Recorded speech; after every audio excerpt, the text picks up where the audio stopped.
Thank you so much, Oluwatoyi, because I know this time, a lot of people have complained about this time. So I was wondering if we will have our diaspora family members.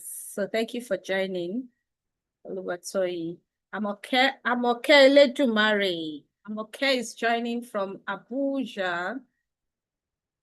Adebola Oderinde from Nigeria. Thank you very much, everyone. Let's keep it coming. And how is it going?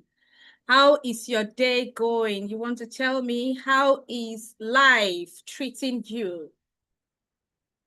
If you want to describe how life is treating you in one word, what will you say? What will you say? Mojisola is joining from Ikene. Mami Ekpele o. Thank you for joining. Abike is joining in from Lagos. Who else? So the next question is, how is the day going? Uncle B is joining from Canada. Mujisola says, beautiful. Beautiful. If you're going to use one word to describe how your day is going, what will it be? Kemi J from Coventry, Femi from UK. Joy says gorgeous. I love that. I love that energy. Who else? Awesome. Do you mean awesome or awesome? Abike says indifferent. Thank you for being vulnerable with us. Thank you. Kemi says day is going with ease. Absolutely fantastic. Uncle B, how is the cold? How is the weather at your end? Thank you for joining. Thank you very much, everyone, and welcome to the Unspoken Unspoken webinar. Mommy King says mixed feelings because I'm reading for exam. I wish you all the very best, darling. Wish you all the best. Uncle B says cold is colding. Oh, I can imagine cold is colding. Yeah. So welcome to the Unspoken webinar. This is the third year of the webinar. Sunshine Hub itself started 4 years ago, and I started the Unspoken series on Instagram a year after. And why we use the word unspoken, actually it started with the children. So the first webinar was to interview and speak with children who are raised from broken homes, their unspoken pains and all that. And as time goes on this assignment, I began to see that we also have parents going through things that they are not able to talk about.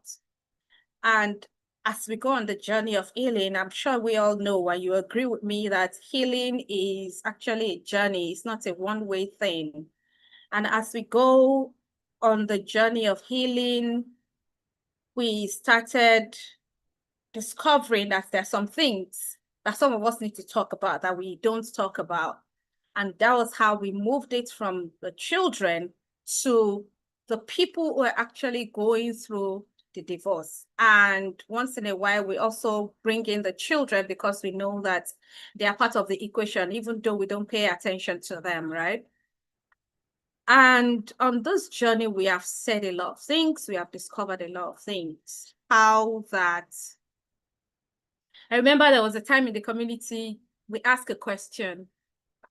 So tell us 10 things that you love about your ex.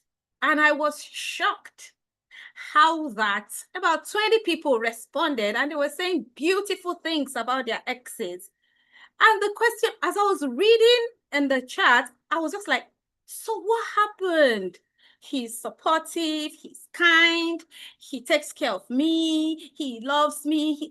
But the question was, what happened? And of course, people started talking. I had sessions with people, and we discovered a lot of things we don't talk about. And so, yeah, this is the third unspoken webinar we'll be having.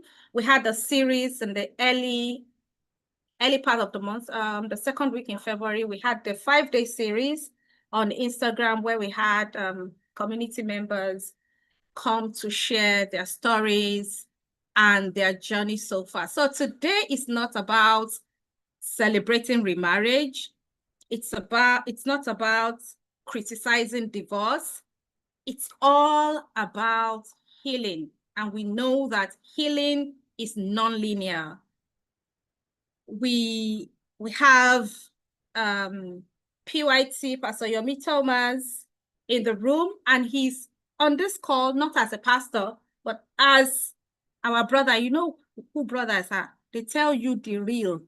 Pastors can be diplomatic and all that, but he is here to give it to us real.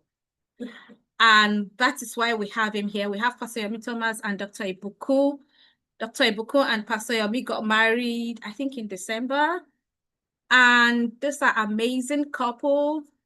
Yeah, I have known Ibukun for a while, not close knowing, but as many as I've gone through their pages, you understand what I'm talking about. These are couples who have been divorced separate. They have been divorced in their own first world before, got healed, and they are here together. They are married now.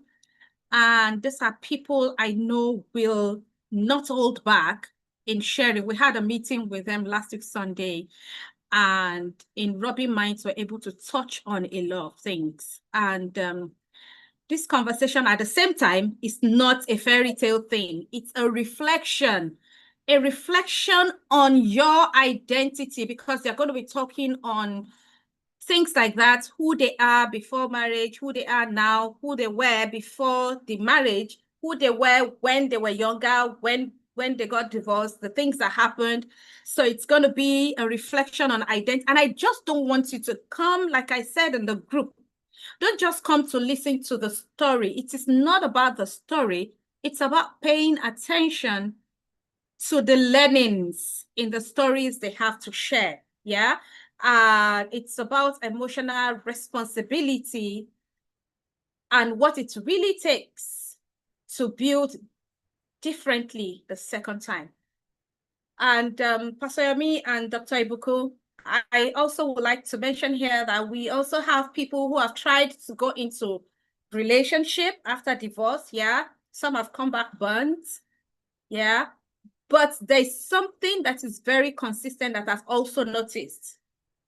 And that is a guy being friend with a lady. And you know, Dr. Ibukun, how we ladies, we can read meanings to things. And so I thought, okay. And so yeah, read meanings to things, and automatically you're thinking he's loving me, and this person is just being kind, being nice, just needed a companion, somebody to gist with. So you're also going to balance all that with us. So admin, can you please spotlight Dr. Ibuku and PYT while I bring them up? This is not going to take time. So whether you are divorced, you're separated, you're single or remarried, this conversation is about readiness, not status. It's not about, you know how it was before we got married and your first marriage, where that ring, you just want to wear the ring so that people would know that so it's not about status. It's about readiness. It's about checking your identity. It's about working on yourself. And when we are in a group like this, you get to hear other people's story. It helps us to understand what the journey is really about.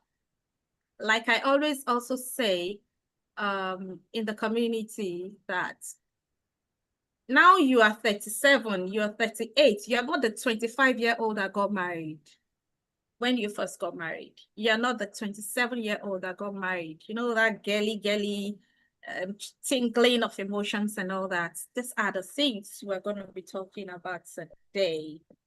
Okay, admin, can we have Pastor Yomi? I see you can see Yomi Thomas. I think I saw him earlier.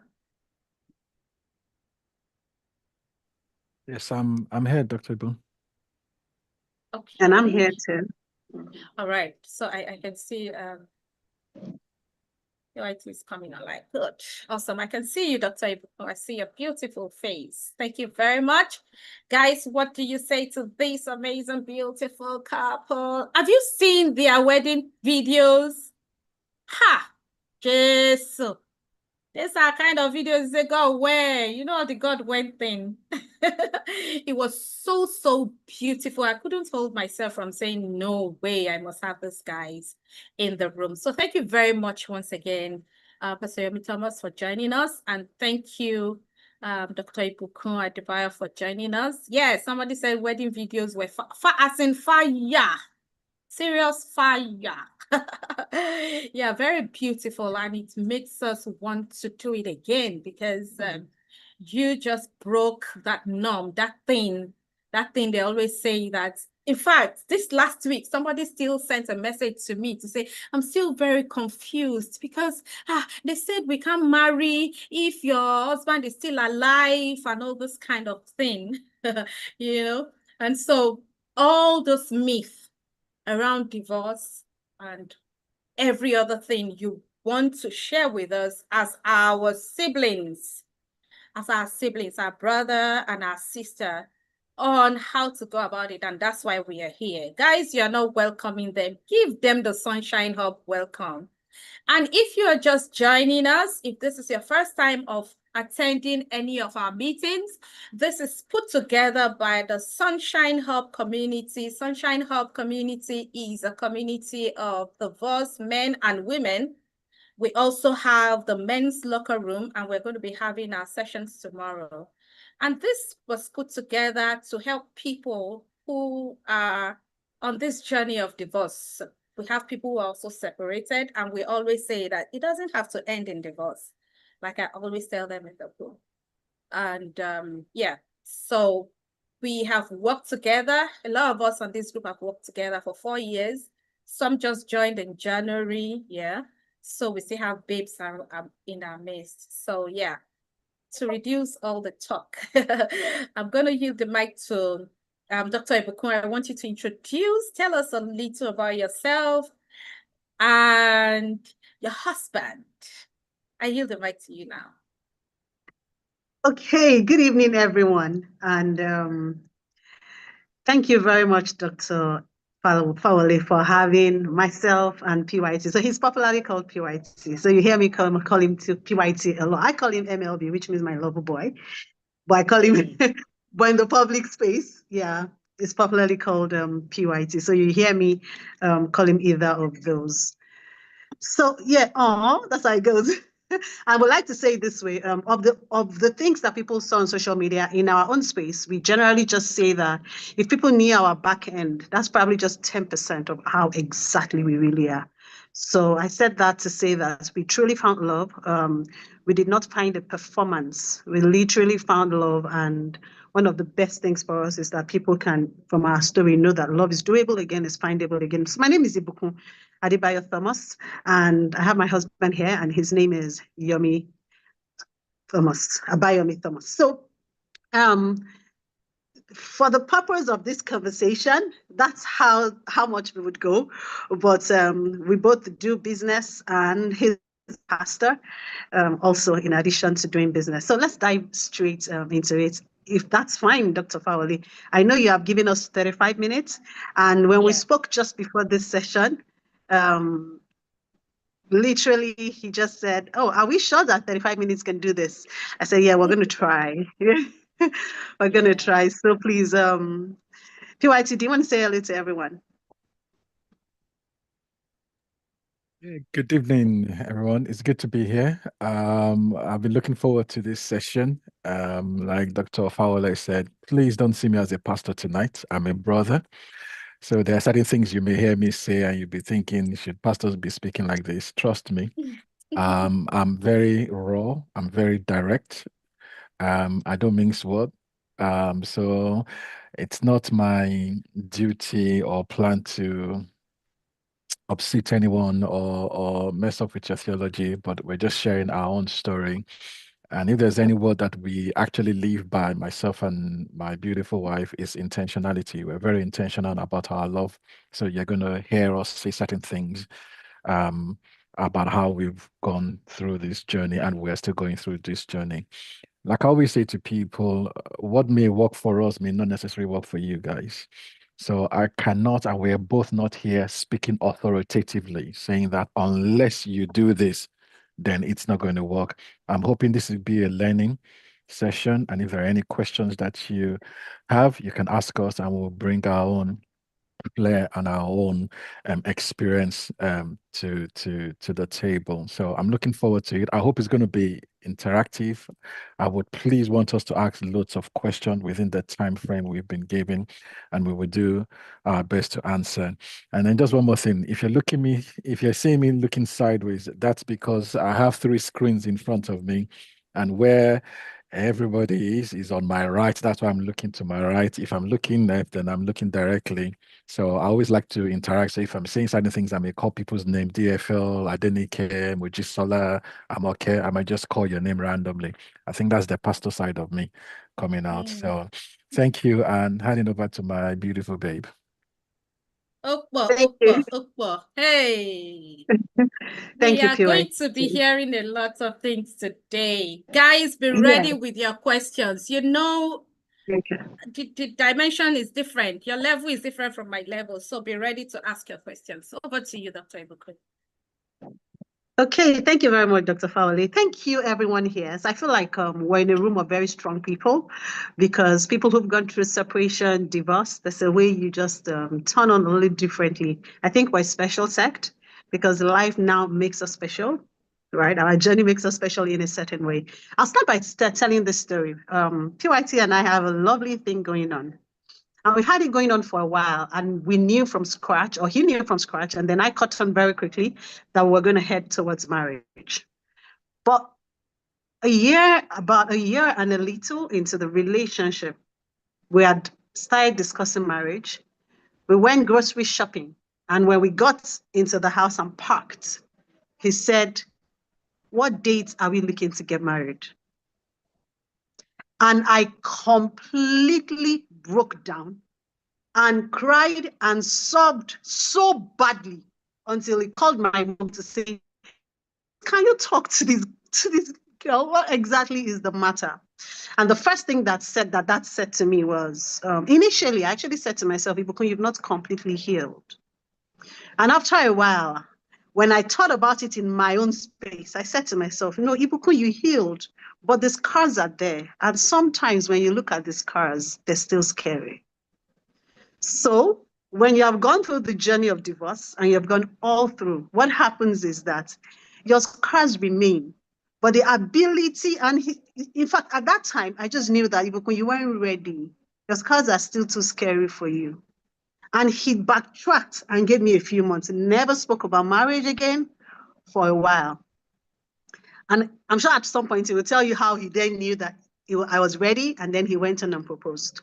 But I basically said that sometimes the things that we go through and the definition of healing can also be tainted by so many things. I'll tell you what happened to me with divorce. I came out with a very, very interrupted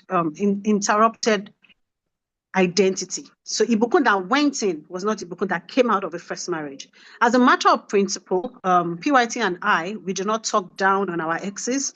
We regard our exes. And so when we speak about a few things, we may not go deep in terms of, but we tell you our experiences, but we don't talk down our exes. And I loved what Prof had said, what Doc had said earlier on, basically talking about what do you like about your exes. So I'll speak to what made me come out, so I came out with a disrupted identity. So I dealt with quite a bit of infidelity. And because of that, I came out, and one of the major things for me was I didn't think I was beautiful. I thought that other women were more beautiful because I kept asking myself, what exactly was he looking for? Why did I have to deal with this? And I thought not just beyond the beauty, I also felt that I probably was not sexually capable. I was not good in bed. I couldn't satisfy a man. My shape was not good enough.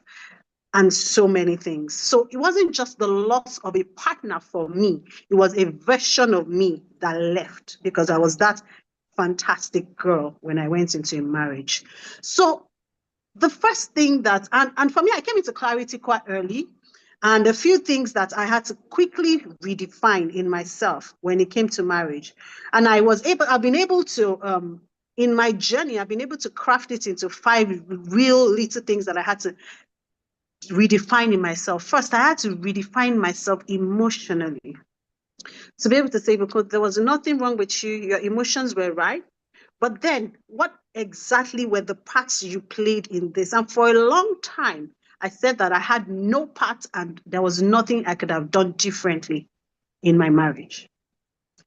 But at some point, as I began to get clarity, I realized that there was something I could have done. Number one, I did not define my red flags. So when my red flags were there, I could excuse them away and still go into marriage. Number two, I did not define what my own values were in exactitude. And values are the basis of language. So when I spoke around my values, the things that I felt were ideal values. And so when I did not check those values to be sure that the same values exist in the person I was going to marry, when I spoke, it sounded like Spanish to him because his language was not my own language. And so every time I spoke, he did not align with me. And so he said, for example, that what I wanted in marriage only existed in fairy tales. And I believed it after a while. So what was my part in that space? In choosing someone who I was going to be emotionally bonded with, I did not define what my values were. So I married someone that he was speaking his own language and is a great human being, but I was speaking a different language. So that was the first definition I said to myself. You could own it. You have come out of this, not because you were not able, not because you were not beautiful, not because you were not the right human being, but because you were speaking this different languages, and speaking different languages made both of you not, your desirability could not work together. Things that felt ridiculous to you they were not ridiculous to him. So I need to hurry this up.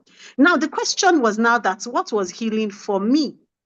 I had to completely redefine myself, and my journey was very interesting because then I had 2 children and I had a pregnancy by the time we fell apart. So I dealt with a bit of self-blame about the 3rd pregnancy because things were already going bad. Actually, by the time I knew I was pregnant, we had gone separate ways, okay? I gone into separation. And I dealt with that for a bit. I said, why did you do this? Why are you there? And I had to, first of all, deal with that and say, because no, it was okay. You were still married. You were not separated at the time. And you had a moment of passion and you got pregnant, and God wanted that baby to come. So I had to deal with all of that, but I had to go on a journey of now meeting myself again. I look back now and say, what were the steps that I really took? And there were really 3. 1, who were you before this? 2nd, what went down? What made you worse? And then 3rd, who do you need to become now? Because I really didn't want to become the Ibukun that went into the relationship. Because if I remained that Ibukun, that version of me did not choose the person that will last me forever. It means if I remained that version of me, my next choosing is not likely to be able to last me forever. So it was important that I used my lessons, I used my journey to curate a new me. This was the danger in curating a new me. The new me that I then created became a monster of strength. So the major problems was that when I then curated the new me, I became strong, so strong that I felt like my universe was complete and I didn't need anybody to break it. My walls were high. My children formed a core of it. And then I focused on building myself financially. I focused on building my self-worth. I found women communities. And this is the danger. So now when I talk about, now, that's why I love what Doc is doing. I had to figure it out on my own, and that's how I could figure it out. So the problem was now breaking down my walls because my walls were too high. And so this is the narrative. A woman needs to be whole. A man needs to be whole. When they come together, it's not two whole people becoming two unwhole people becoming one. It's two whole people coming to form a new whole, and it's a completely different whole. So in forming our whole, we must be careful that our whole does not become, I say it this way, you must be so whole that your whole then does not look like self-sufficiency. Because self-sufficiency is what then numbs your emotions. So I got to that point that I just felt, you know what, the danger is that my independence became sufficiency and isolation. The question then is, what then happened between that Ibukun and finding PYT? So who must I become now? First, who were you? Second, what were the things that made you small? And for the ladies here, so I will speak to the ladies. I'm sure PYT will speak a lot to the men. For the ladies here, one of the things you must find is people who are women who have a lot of confidence in themselves. You need to surround yourself with them. Never feel that you're not enough. Never feel that because you are divorced, something is not right with you. When I wrote my bio, so that I don't say, I never carried the burden of being a divorced woman. I never carried it as shame. I sat with it. When I wrote my bio, I will write divorced with 3 children. I was very upfront with it. I did not let anybody stigmatize me, and I did not let anybody stigmatize the children. So what I did with the children, in my own case, I had to self-parent. With the help of PYT now, I'm learning to co-parent. It's a journey. I'm only learning to do it, and I'm just being vulnerable with you. I self-parented. And in self-parenting, I took my first son deliberately through therapy because he knew he had grown a little. I took him through therapy. And one of the major things I took out of that therapy is, one, do not ever feel that I saw someone put a comment, there are no broken families, there are no incomplete families. Whatever space is left by the supposed brokenness, any space that is left, once you fill it with God, it becomes a complete family. So whatever space is left in your situation, whatever you think, okay, no, daddy and mommy are now living together, if you feel it with God. So I told my children that. And I also said that if you teach your children to hate their father, yes, they will hate their father, but you would have curated in them the capacity to hate. Now, you would have achieved your aim in them hating their father if you do, but then they will be able to hate anybody, hate their wives in future, hate you. Mm-hmm. So never develop the capacity to hate. Both of you divorced, but do not let your children develop the capacity to hate, because it will then go beyond their father. I need to round this up because I know PYT is the real relationship expert, okay? So I need to move on quickly so that he can take this up. Now, healing for, how did I think, at what point did I then feel that I had healed? Let me tell you the truth. I was chasing healing, but I was chasing healing more for self-sufficiency initially, okay? But I knew I had healed after a few things happened. When I could talk about my ex and I could say that I do not love you, I do not hate you, but I have a lot of regard for you as the father of my children. Number one, I could also continue I could continue my life, and every time I thought about him and the whole journey, I didn't feel a bitter taste. Pain was no longer dominating my reactions. I had a few issues, so I developed my survival patterns, and that was going to sabotage intimacy later. But the major thing that happened is that my responsibility, capability, success, being succeeding at what I'd done made me guarded. And then at some point, PYT came. So I'm going to fast forward quickly now because I need to hand over to him. He's a real relationship expert. At this point, when he came into my life, I'd become a woman of extreme clarity. My clarity was so clear that I could say that if I was ever going to go into a relationship, no, there's a bridge before then. I had a bridge where I said, oh, my worry about going into a relationship is that my bar is so low that if you just say one nonsense now, before you even land it, I've gone out of the marriage, that I have conquered the fear of divorce. So if we've said things like that, we need to go back and start.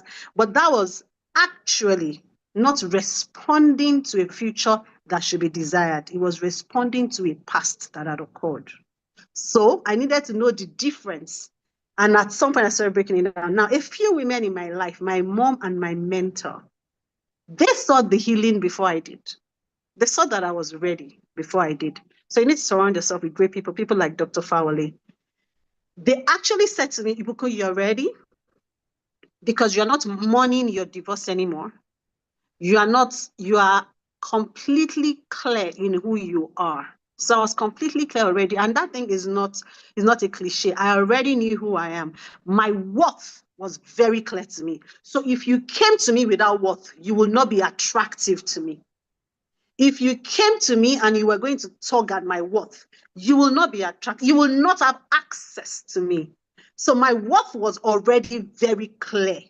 I already knew the type of life I wanted, the type of children I wanted to curate. And by the way, I sat my children down and told them, you're from a divorced home and do not let anybody ever make you feel less. When they where's your dad? Your dad and mom are not together anymore. And there's absolutely nothing wrong with that. Many people have challenges in life. Yours came early and it came in that fashion. Own it. And so I dealt with that. So again, all of the spaces, I knew exactly what I wanted in life and my clarity was clear. So if you came to me without worth, there's no way you were going to reach me. A few things that I had defined and I didn't realize I had it defined. And I put it on social media a few days ago. That number one, I knew what my deal breakers were. And once my deal breakers were clear, if you had a similitude of it, I wasn't going to look at you. Second, I knew what my must-haves were. These were things that this person must have. And then I knew what my nice-to-haves were. That is, if they don't have my deal breakers, they must have my must-haves. They may have my nice-to-haves and they may not have my nice-to-haves. So that definition was quite clear. So when PYT came into my life, by the way, a few weeks to that, one of my mentors had called me and said, I know that you're ready. I need to open up your heart. And so when he would tell the story of how we met, but it was on Instagram, and he had been in my Instagram for a few years. But when I then caught on and we started speaking, the first thing, remember what I said? That's why early definition is clear. And I'm sure this is probably one of the first thing I told anybody about when I started liking him was that our values are strangely similar. So when we spoke, the first time we spoke for long. But I could say that because I knew my values. So I said our values are strangely similar. So it was clear that was someone that was a major thing that was in my first outing that was not there, and this that was there. And then second, his clarity was clear. He came to me and said to me that God told me you're my wife and you can think about it. And so his clarity was very clear. And when I had a barrage of questions. So if you're going into marriage again, if you're not clear, you cannot sort out clarity. So I had a barrage, and he used to call me 1,000 questions. I had a barrage of questions, and I say to people, write your questions down, what matters and what does not matter. And when I asked those questions, I asked them over a period. And his responses to every question mattered. And many of those questions I also asked him unguarded. So we're watching a movie, for example, I'll just say, what do you think about this, guys? This is me asking a question about his thoughts about infidelity, for example. But just generally, something still happened lately. There was this video about a senator rubbing a girl's leg or something on social media or something funny like that. I just asked, what's your opinion? Basically, to be sure, our opinion still unguarded moments. In those times that you are analyzing a man, you must know what you want and what you don't want, and you must be able to ask him. And if he's evasive, that's your first sign to say that he's not good. If he's evasive in answering your questions, he's going to evade over you on so many points. Now, he convinced me because after I asked all the questions in different ways, it showed that this was someone that my future was going to be safe with. And my clarity needed to be very clear. In the very early days, I did not jump into letting my heart go. I liked him. I liked him very much, and I let him know. So I gave him attention, but I also let him know what stage we were at each at each phase of our relationship. So I told him we're not dating yet. However, so he would say, I love you. And I would say, thank you very much. I appreciate it. So it's not, I love you yet, right? But at that time, but I gave him the attention that made him know I was strongly considering. And after I was clear, I said I was ready. And then we went on. And today it's history. And I'm glad that I did. He is definitely worth my heart. And I say it this way that I'm so proud of the choice that I made this time. I'm so proud of the fact that I chose him. I'm going to have to go now and let him go from here. So in a nutshell, you need to redefine yourself. You need to know who you are. You need to come to very clear clarity. You need to be unashamed of your clarity. You need to be very, when you're serious with a guy in terms of your clarity, he takes you seriously. And we absolutely love ourselves. One thing that guides us, like I said, is intentionality. And we have discovered that marriages actually seep away in the everyday. So we're very, very deliberate about our everyday.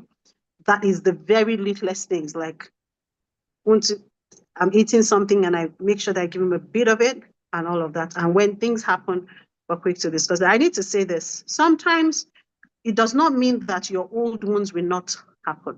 So our first ever argument was really, when we were done, I had to ask myself, all of that response that you had was a bit of you reacting to yesterday or just responding to him. And I really feel that a part of me was still reacting to yesterday. But one thing I said going forward is that if I ever see myself reacting to yesterday briefly, I'll call myself to order, but I'll also say to him, I need a bit of reassurance because there's a bit of yesterday right now that seems to be scaring me, so that he can reassure me.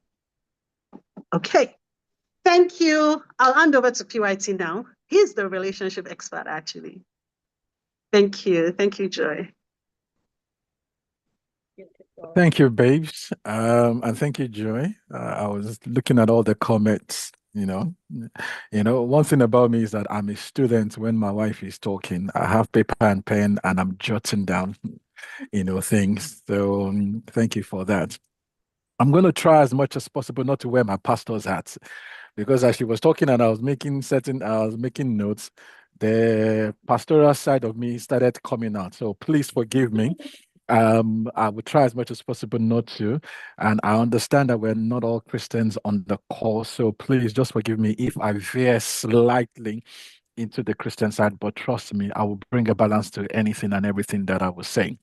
So let me first start by saying this. God has not created any man, any one of us to be alone.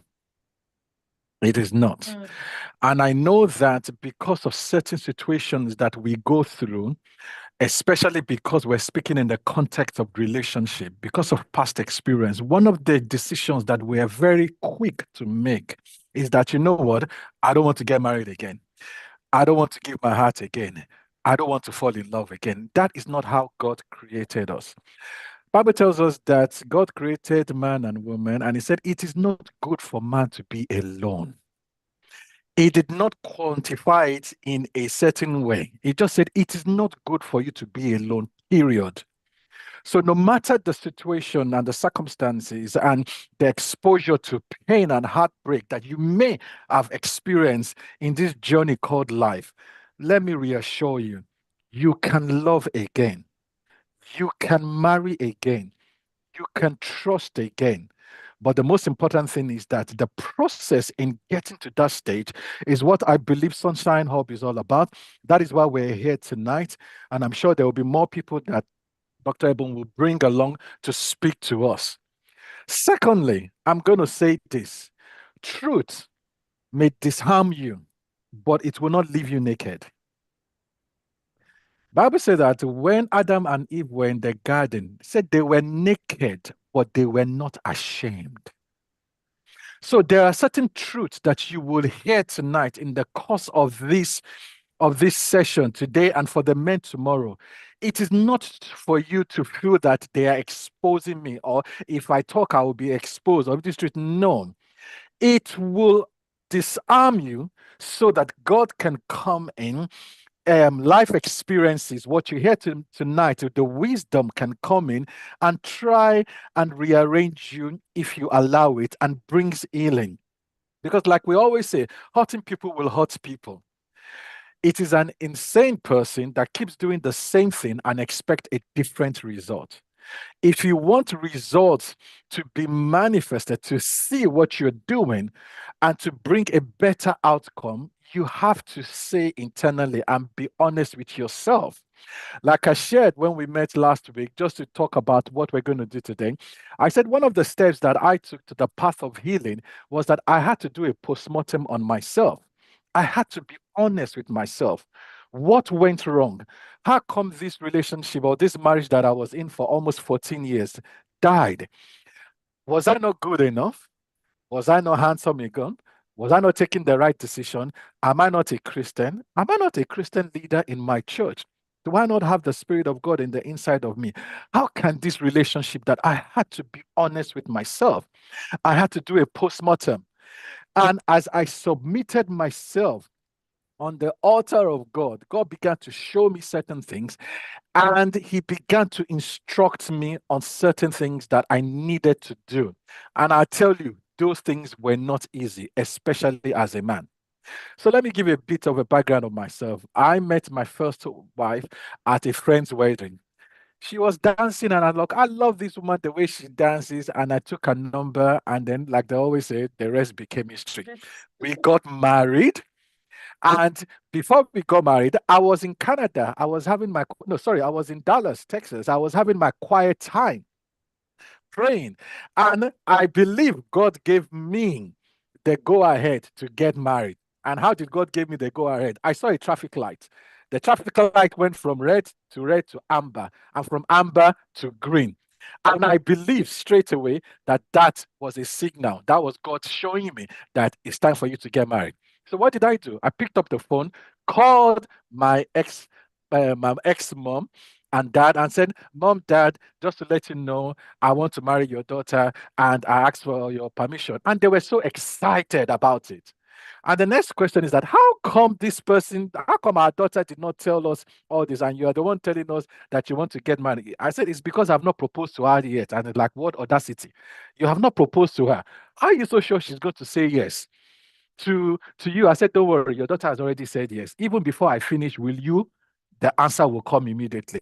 And we all laughed about it, we joked about it, and we got married. And everything that happened in the first 2, 3, 4 years, pre and after, showed that God was in the place. However, no matter how God is in something, if the two parties are not working in the right order, they are not aligned. Your principles does not align. Your dreams do not align. Your goals do not align. Bible said, can two people work together except they agree? If there is no agreement, trust me, that is a recipe for disaster. And unfortunately, that was where I found myself.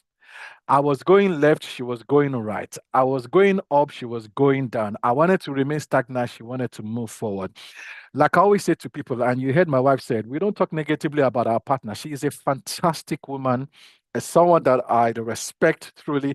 The beautiful gift she gave me are my two beautiful daughters. But what I always say is that even though both of us are good, we were just not good for each other. And that was a difficult position to be at, because as a Christian leader, how do I now stand before the people and say that pastor is getting divorced? However, I was deteriorating inside to the extent that I did not recognize who I was anymore. And if I did not recognize who I was, that means my decision making was not right. I got to a stage that I was so afraid that I was going to lose my children, in the sense that they're going to look at me and they will not recognize the man who is standing before them is their father. And I had to make a decision for the sake of my children, in order not to lose my identity as a person, and also to stop pleasing the world because of my position, and also put the gas mark on my face first. I always use this analogy, family, that when you go on a plane, and I want to believe each and every one of us have been on a plane, whether it's local, whether it's international, and they are given safety, procedures. They will tell you that if the cabin is pressurized, put the gas mask on your face first before you help others, even if you have a child. And the reason they give that instruction is that in the process of you wanting to be Mother Teresa and you want to help your child, you may pass out. If you pass out, then that means you've put the life of your daughter or your son or your nephew or whoever is vulnerable that is with you at risk. If you think the person behind you or in front of you will help you, they too, they're trying to sort themselves out. So I had to put the gas mark on my first in order to survive and to breathe and to get myself into that position that I could live again. And when I got there, I knew that, honestly speaking, there was no way that this marriage can work. So it was a matter of, look, let us just go our separate ways. It was a difficult position to be at. It was a difficult decision to make. But when I look back and I see where I am today, it was the right decision. The right decision for my sake, for my daughter's sake, and for the generation to actually come. See, guys, the criteria to enter heaven is not marriage, yo. So whether you're divorced or not, you're not going to stand before God and God is going to tell you that because you are a divorcee, you cannot enter into the heaven of God. No, it is not. The criteria is for me to make heaven. And where I was with the kind of decisions that I was making, everything was at risk. So I moved away from being married for almost 14 years to being in a state of singleness. And these were some of the things that I learned. Number one, when I met people along the journey, or people who had gone ahead of me, especially our brothers and men on this call, please, you cannot miss tomorrow, because there are certain things that I'm not going to say here that I will say it when we are in our circle. I remember I used to look down on men who, when I asked them, how long have you been separated or divorced, they would tell me 10 years, 12 years, 14 years. And I'm thinking that there must be something wrong with you. How can you be in a single digit? I mean, in a double digit, and you still have not married. Have you not found someone? Then that means something is wrong with you. Until the same man that you are looking found myself in that same position. That's 10 years, 11 years, 12 years, I was still single until doctor came to rescue this soul. I could not believe. And the reason I was in that position for so long was that I did not know how much pain I was carrying. And the pain I was carrying was more or less the people that I call friends turned their back again at me. Even the church that I sacrificed my life for, that I sacrificed my family for, also turned their backs at me. There were so many instances that I became a ridicule of the society, that people, even younger than me, were making jest or were talking about me. When you have people that you are 20 years older than, that they are babies, when they were born, you were there and they grew up in your front and they're calling you, they're questioning you about your relationship or what is going on with your marriage. I had someone who called me and was like, what is going on with you and your wife? And I didn't say anything. I said, look, we're okay. It's like, if you think I don't know what is happening, I know what is happening. Because you don't want to talk to me, don't ever call me, don't ever come to my house. And I'm thinking that, wow. We always say that it is in the circle that people, especially the Christian community, that we kill our wounded soldier. I am a soldier that was killed, but for God. So I was carrying a lot of pain on the inside. And the type of person that I am, there was no way that I could give myself again to another person. It wasn't that I didn't trust the person of the opposite side, a lady, to come into my life, but I was carrying too much hurt.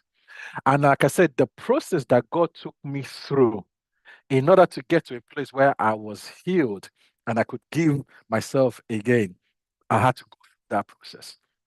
So it took me time. So let no man or woman time box you how long you need to go through your process.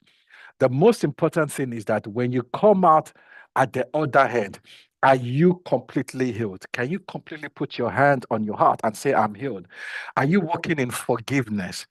As the hurt been put aside, can you talk about your ex? I love what Dr. Ebu said, that she did an exercise and a lot of people were talking about the ex in a positive way. That it shows the journey that you have actually been through.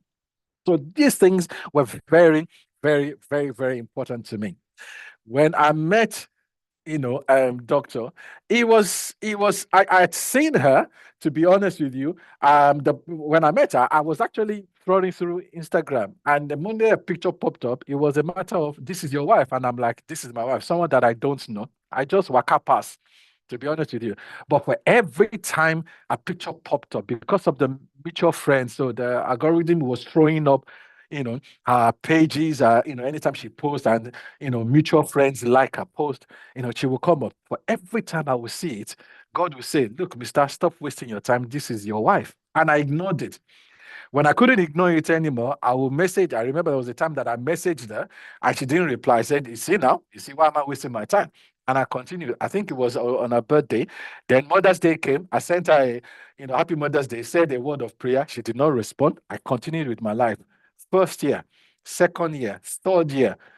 And I think it was 2024. Babes, correct me, that my daughter's picture came up. Yeah. And my daughter's picture came up and I posted it and she commented on it. And immediately she commented on it, I was like, oh my God, now we're talking.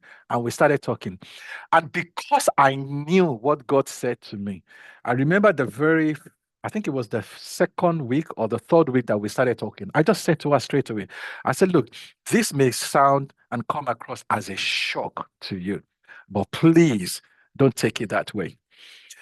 I believe you are my wife. And it's like, what? No, this is too much for me. Her favorite face. This is too much for me. This is too much for me. I said, I believe you are my wife. And this is what I'm going to say to you. You're not under duress, under pressure for you to give me an answer now. I need you to go and pray about it. If it takes you 1 year, I will be waiting. But one thing I will tell you is this: I do not have any plan B. This is where I have packed my boat and I have docked. I am not looking at anyone else. I am not chasing any lady. You are the one. And I'm prepared to wait for you. Even if you come back after a year and you tell me, I have prayed about it, God has not given me a release, I would not hold it against you. I will not hold it against you. My clear was clear. My clarity, there was no ambiguity about my clarity. And I remember one of the questions that she asked me, said, how are you so sure that I'm the one? I said, because I have the peace that passes all understanding. I cannot explain it. It took me almost 12, 13 years to get to that place where I know within my known that in this place, God is in this place, and I rested. I had a peace about it. And subsequently, as we journeyed in the relationship stage and phase, God began to confirm his word. Everybody, whether it's the pastor, whether it's a close friend, whether it's mom and dad, there was one word that they kept all saying, that there is peace. We feel peace. We have peace. It was just a confirmation.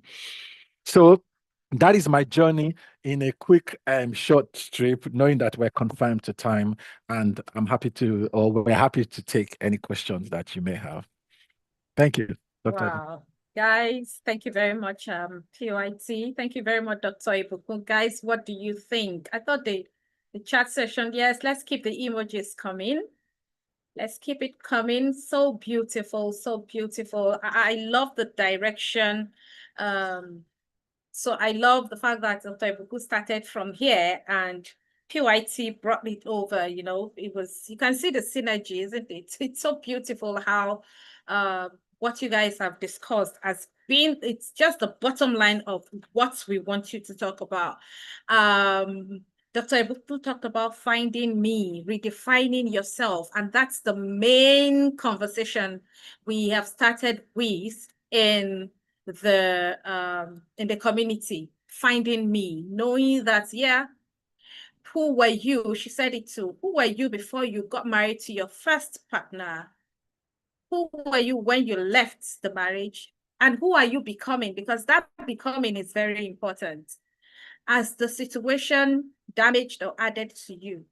And I think PYT also said something like that. And it's such a beautiful love story, such a beautiful love story. We have questions.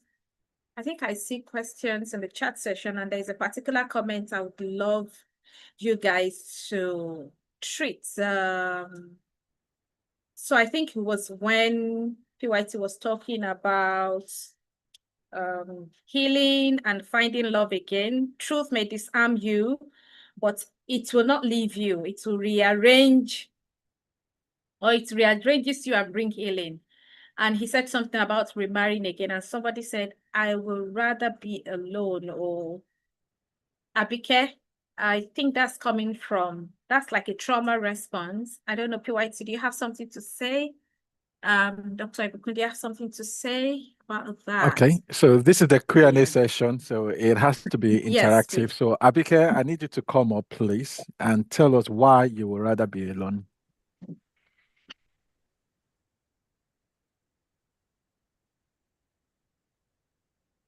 Abike, you need to enable your microphone so that we can hear you.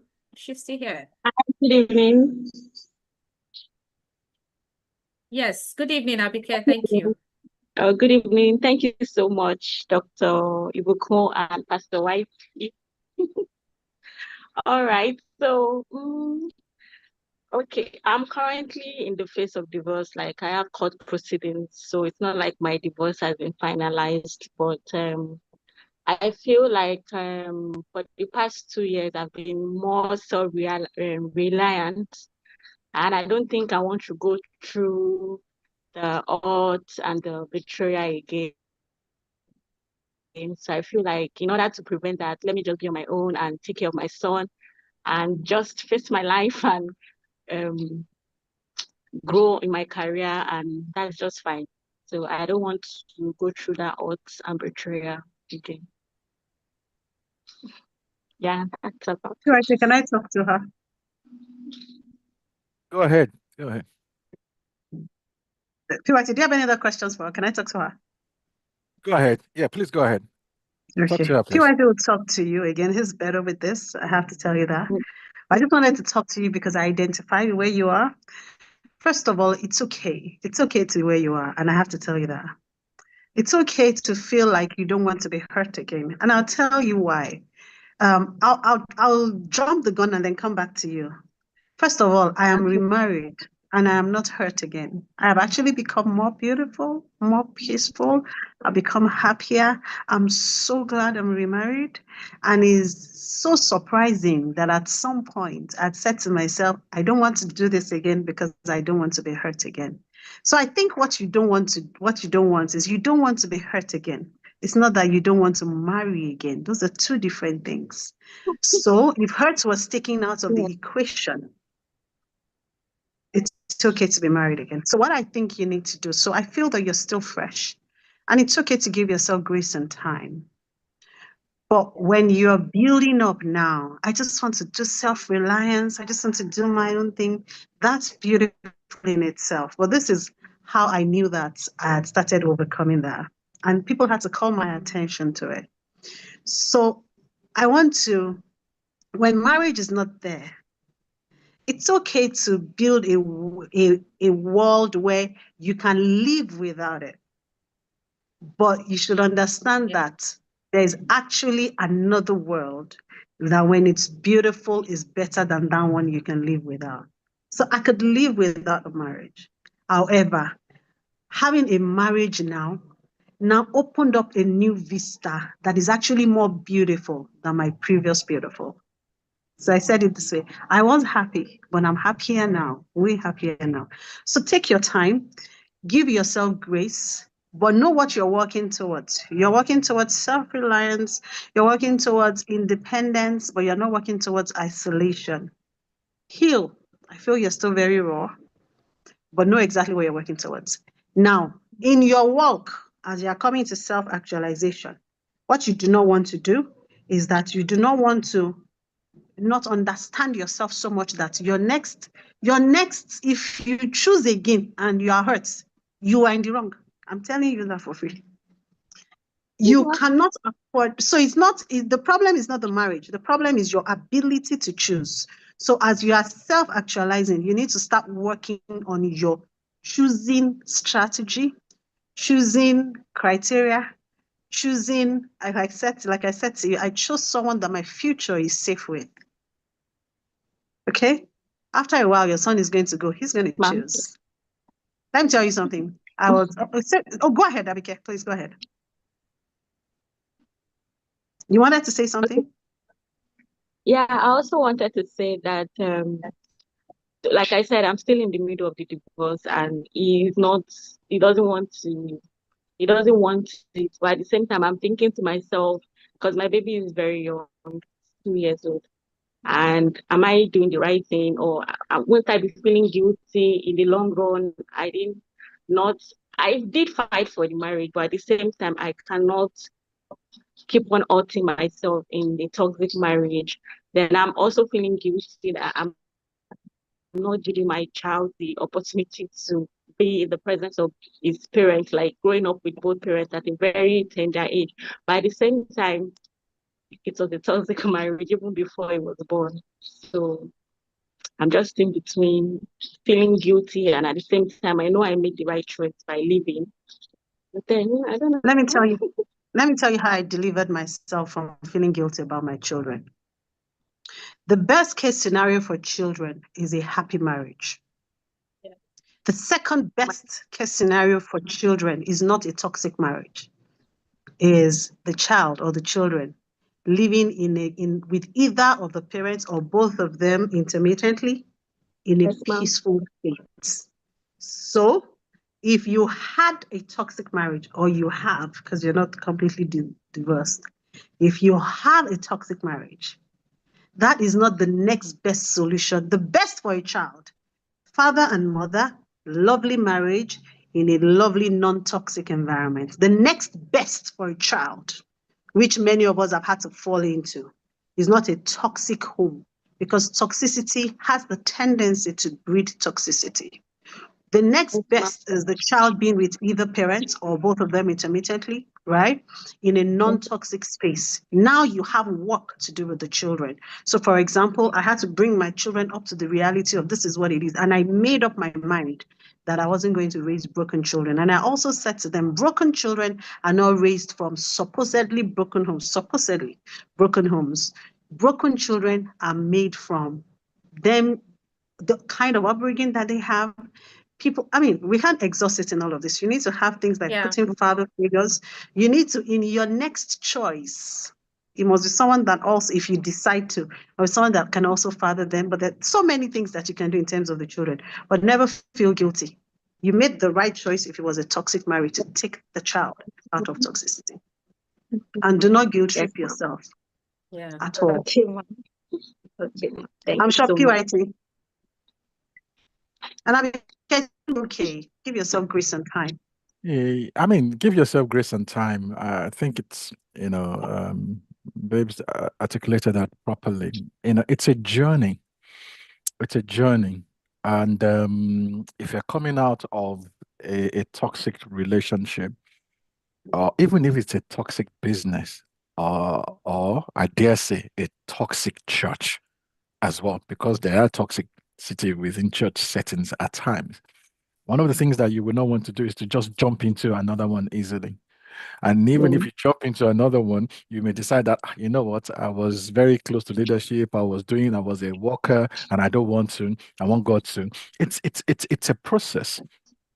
And anyone that comes out of a relationship and does not feel really bad about it, then that means either there was no true love or you did not invest, no matter what the situation is.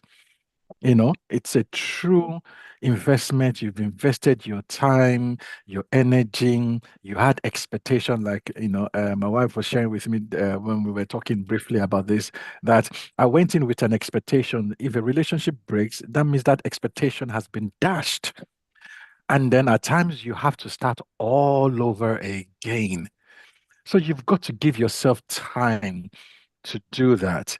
And then when you come out of the tunnel, you will find out that you are better informed. You're more matured. I always say this, whatever situation that we experience in life, again, in this context, marriage, failed marriage, divorce, and so on and so forth, there are two outcomes. It can either develop you or destroy you. You have the choice to come out Yeah. in what camp. It can either make you bitter or make you better. Again, you have the power to decide what camp you want to be in. I choose to be a better person. I choose to be developed. I choose to be well informed. I choose that whoever, and which is the case now, that as I've given my heart again, I'll know how to navigate this better and so on and so forth. So I don't think, and I stand by my opening text, no man or woman has been created to be alone, because All that is right, sir. not how God has actually created us. Amen. Okay. All right. Thank you so much. I Thank appreciate you. All right. Thank you so much. That We was wish you all the best, beautiful. Abika. it. Thank Yeah, you, ma'am. amen. Mm. Yeah, I think they have responded to that question very well. And so it's about you. You need to think about it. Take your time to heal so that you don't go into another relationship. Of course, you are saying you don't want to go into another relationship and all. It's because of where you are. You know, when I read that question, I said I see it's a trauma response. And so, yeah, it's because of where you are. And at the end of this program, I'm going to announce the program we have in stock. Okay, so I'm going to read another question. Thank you, Dr. Ibuku and PYT. The other question says, what age can we have that clarity talk with the kids? I think that question is for Dr. Ibuku. Like mommy and daddy are not together. I think you mentioned something like that. You have the clarity talk with the children. Yeah, you want to respond to that, Dr. Ibuku? Okay, so as I speak with you, I've not had that clarity talk with my last daughter, who is 8 years old. But fortunately, she now has a present daddy, so I may never do, right? So, but this was the trigger for me for my boys. When they got into senior primary at the time, and they had said, and you hear them say, "Mommy, but why is our daddy not coming to?" They used to have some events in school where daddies and mommies would come. And then I noticed that they would say, "Oh, mommy, my friend said that dad." So you could see that they started having gap questions. For my first, it was a bit different. He went to therapy immediately. And the reason is that he was grown enough to know daddy and mommy very well. So when we hit divorce, I took him through therapy immediately. I was that deliberate, So he had that clarity talk very early. Then my second son was when he got to senior primary, and then I had it with both of them. And this was what I said in exact sense to them. Once I started seeing a yearning for something is missing, mommy, something is missing, mommy, in undertones, I sat them down and I said, okay, your parents are divorced, and that's no fault of yours. It's because daddy and mommy, don't you have friends that you're no more friends with? The same thing happened with daddy and mommy in this instance. So it has nothing to do about you. Some people never hit any major problems in their lives until they're 18. Yours has come early, and it's that your parents are not living together. And so you're going to be able to talk about it. My job was then being for them to be able to talk about it. If anybody asks you, your teacher, anybody says, what of your dad? You say, no, my dad and mom are not together. And so we live with our mom. And so I had to give them the courage to face it and know that it's not loss, that it is what it is, and they live an okay life. What I also did is to say, if you have any man questions that you feel mommy may not be able to answer, please ask at the time, Uncle Ife. Please ask. And now, in fact, there's something now that we are dealing with around Valentine's Day or no Valentine's Day. I can see PYT and my first son having coded discussions behind me. So from time to time, I've put a bit of father figures. I struggled a bit when my first son went into puberty and he was having pubic hair. And, then what does mommy do? Do you understand? So I had to, I spoke with my brother and told him, please, could you, I don't know, is he shaver or whatever is best? And I said, okay, mommy may not be able to help you at this time, but Uncle Ife will be there. Remember that it's just a challenge and it's okay. If your dad was living with us, he would have sorted this. Well, guess what? Uncle Ife can do the same. So I gave them the liberation of, it's not, and I told them, I said, is your mommy sulking? I said, do you think that your mommy would not want a husband in her? She's not sulking, so you're not going to sulk. So we had all of that discussion. But the trigger was when I started hearing, for my first son, the trigger was he was old enough to miss something major. For my second son, it was when I started hearing gap questions. Mommy, but why can't daddy? So yeah, that was it for me. And then I had different, and I have consistent discussions about it, by the way, you know. But now, PYT, like they were already asking, is PYT coming for our next visiting day? So yeah. So I had a different approach. I actually, because I've got 2 girls from my first marriage, I actually sat down with them immediately when myself and my ex had got into that position that we knew that we were not going to live with each other. See, we may think our children are not sensitive to what is going on around the home. They are. And the reason I took that approach, and this is where the Christian side of me comes out. Bible said, out of the mouth of children, God has ordained strength. If God has ordained strength and it was not given in context what type of strength, then I don't believe that there is no situation that we cannot expose our children to. What we expose them to, how much we expose them to, in chunkable size that it will not choke them and they can swallow it. And then the tools that we put around it is what is important. And that is what I did. We sat them down. We told them, even before I actually opened up my mouth to speak to them, I think it was my youngest daughter, Sonia, started crying. Daddy, please don't tell me you're leaving us. And she started crying. So my speech that I had prepared to help them understand what was going on flew out of the window. And all I said to them was that, unfortunately, mommy and daddy cannot be together. We're not going to sleep in the same room anymore. I said, but this is my promise to you. You will always see your dad. Everything that I was doing before the point where you're not going to see daddy and mommy sleeping in the same room or staying in the same house, I will continue doing it. So when I moved out of my house, of the family home that I left, I moved out to be sure that I'm literally just 20 minutes away from them. So my fatherly duty that I was doing, I continued doing it.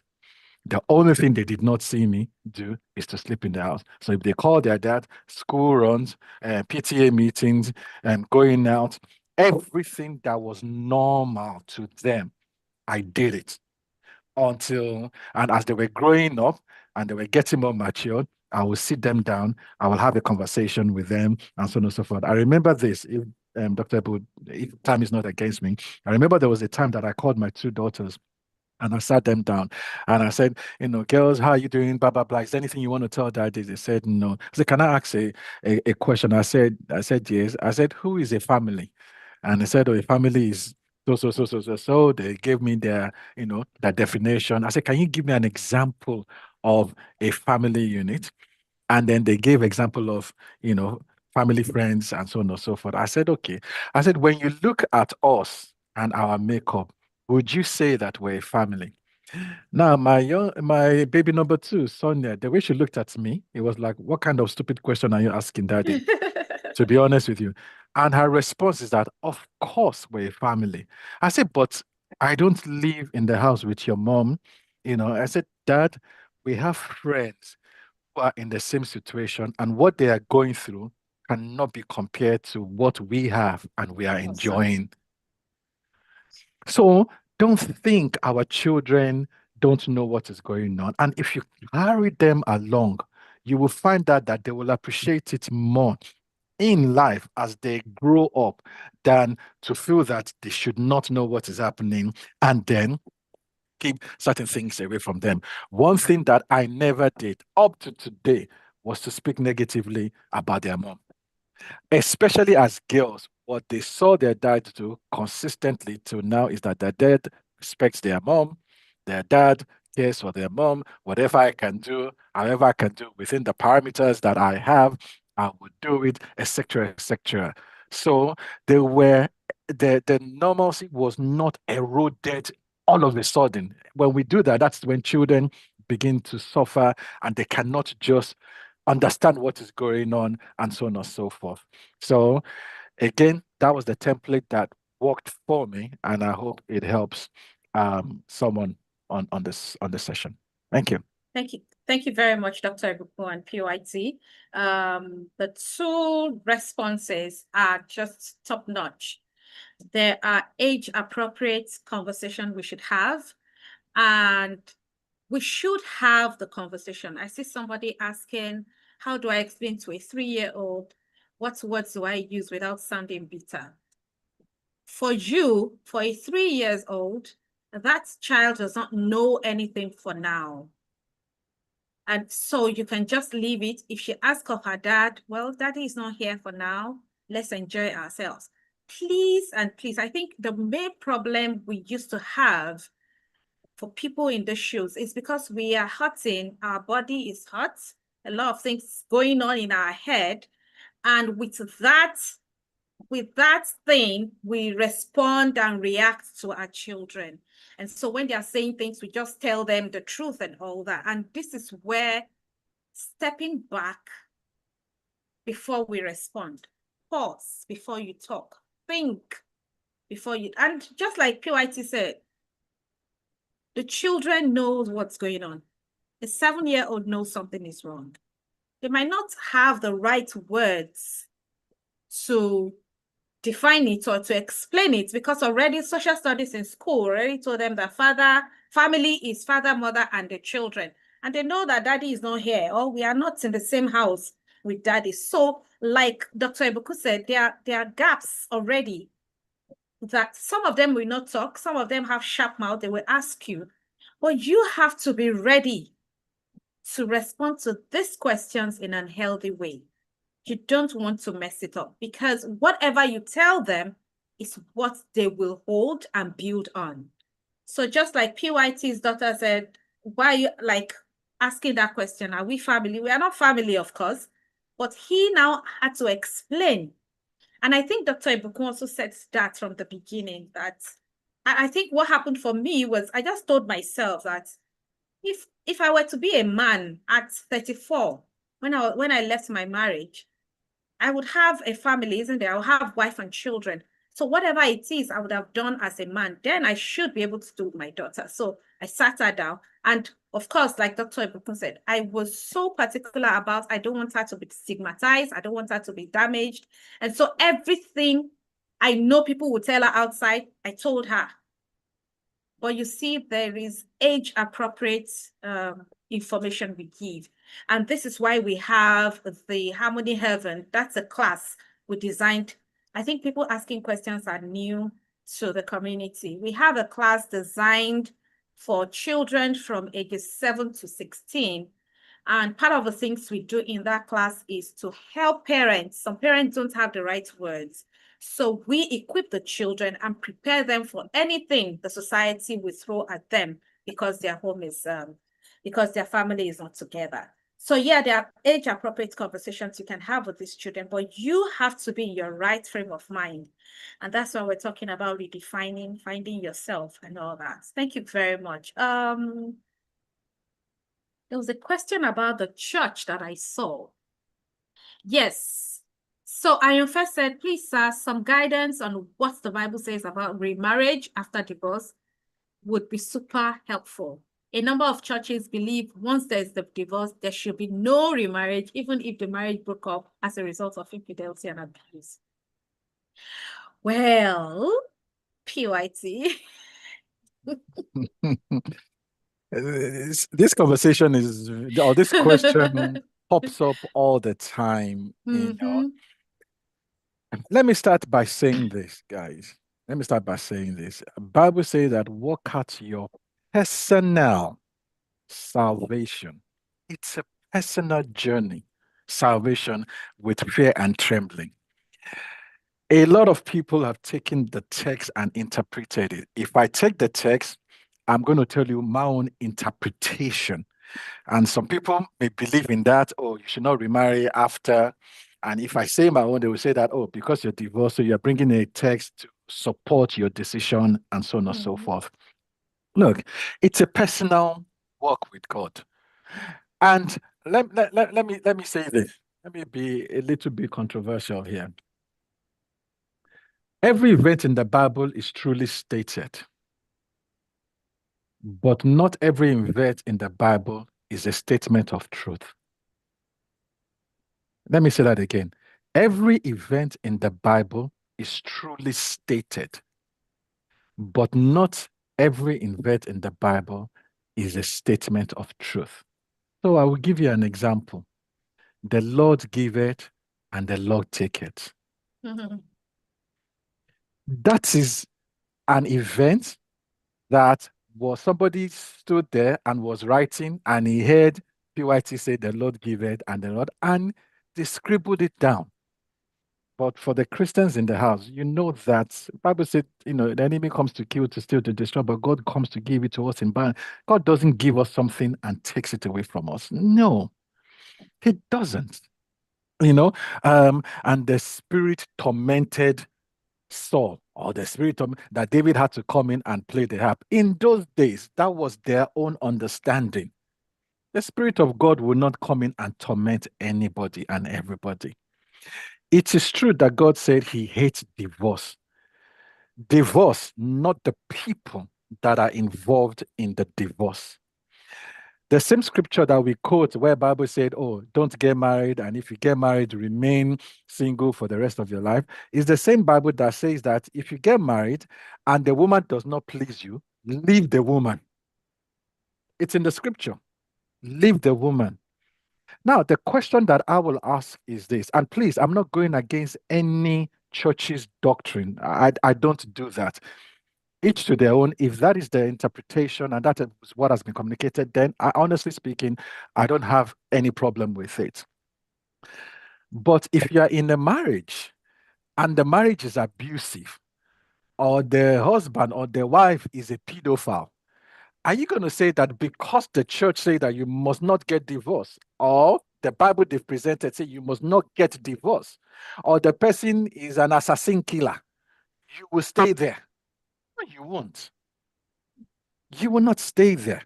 So it is a personal walk, a personal revelation. It's a personal walk with God. If you have a peace about your decisions, as long as this one, I will not compromise, as long as your decision does not erode the path to getting you to heaven. Because like I said, that is the ultimate goal, making heaven. As long as it does not erode your path to making heaven, this marriage that we're talking about, this wife, this staying and not staying, and so on and so forth. When you get to the pearly gate, the angel or God is not going to say, Mrs. T, where is PYT? She's on her own. You are on your own. I am on my own. So, my sister or my brother, whoever asked the question, go to God for yourself. I know what I believe. I know what God revealed to me. I mean, let's even think about it. Like I said, the scriptures this was my own personal revelation that I got. So I don't want to go against anybody's doctrines here. You go to God, but I know what God spoke to me. Do I have any regret at all? Or am I walking in a cloud of I'm ashamed? No, I did until God delivered me.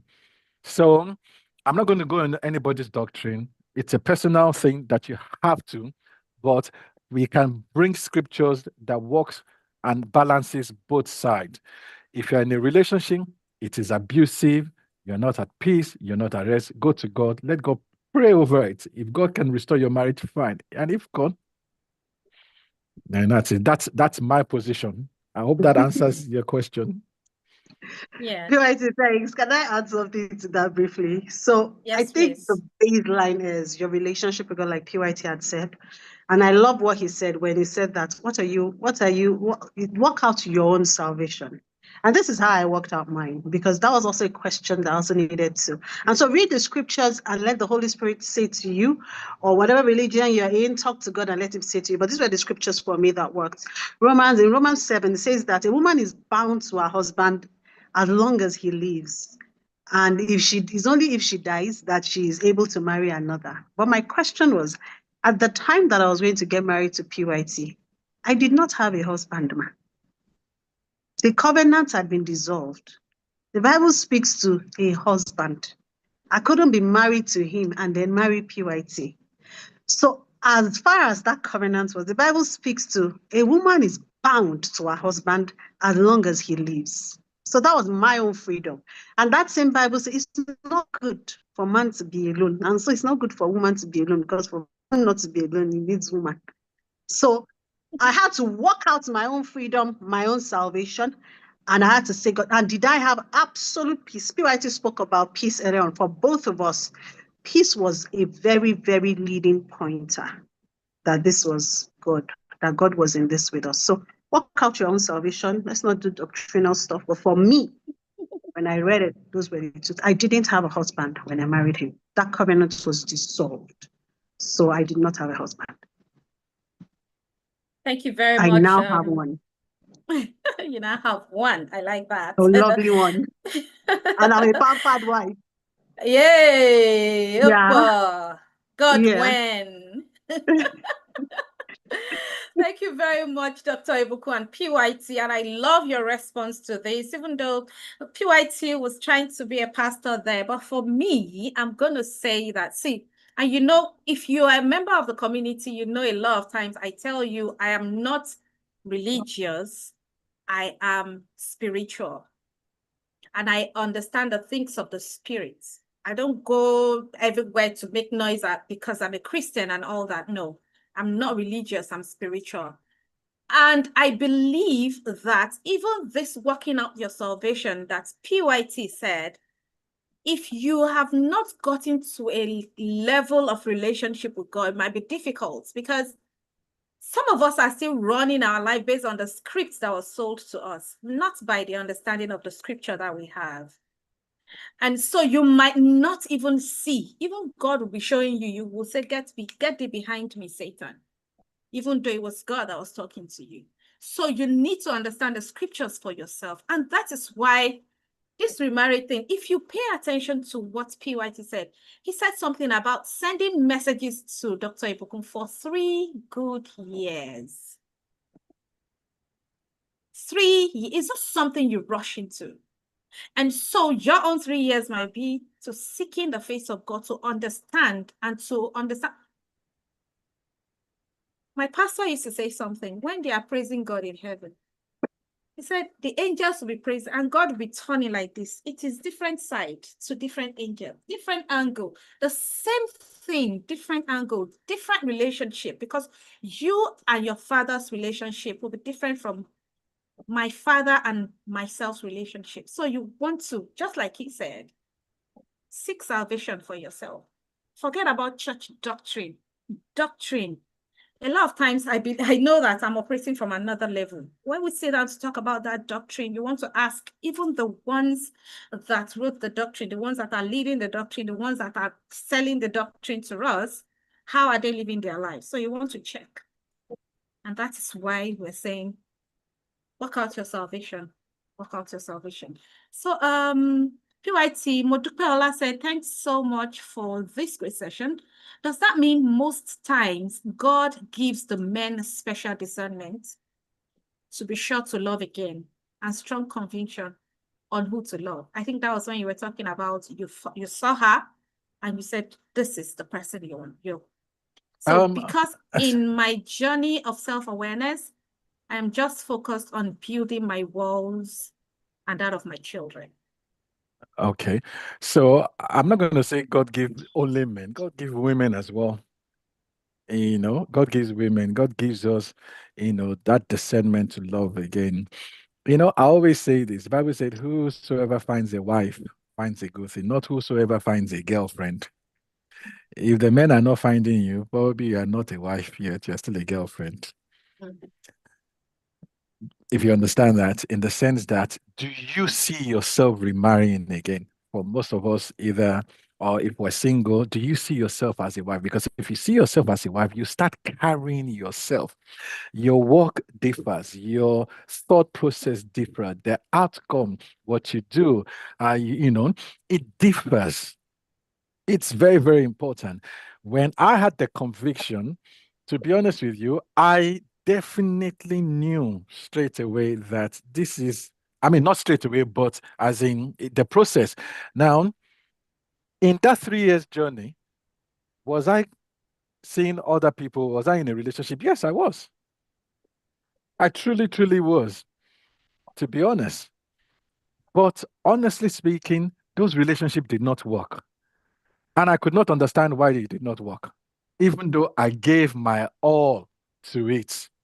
It was not the path that God had chosen for me.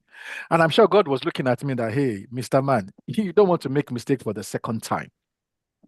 That is why this thing, it's not something that you can just rush to immediately. How do you see yourself? Somebody is asking. Honestly speaking, by beholding yourself in the mirror, and it is the word of God that would reveal you to you. You do not want to be like one who will see yourself in the mirror and then walk away and then you forget what you look at, what you look like. What does the scripture say to you?